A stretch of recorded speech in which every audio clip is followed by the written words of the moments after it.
Cześć kochani moi mili. Derby Premium po raz drugi.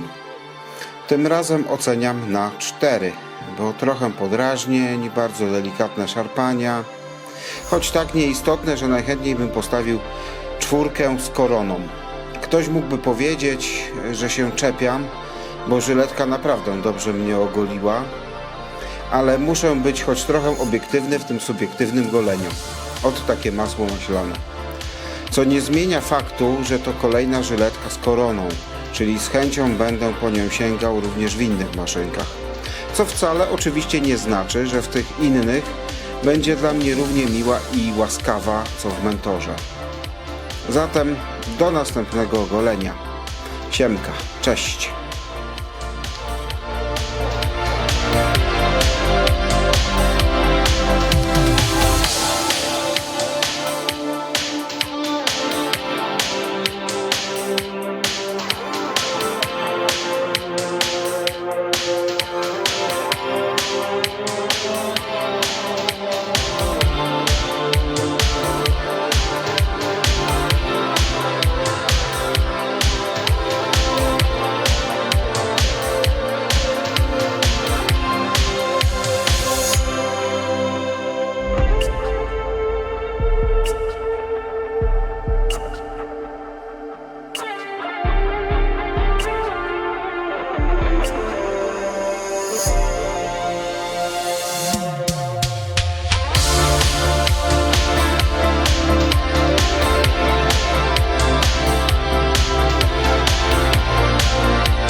Thank you.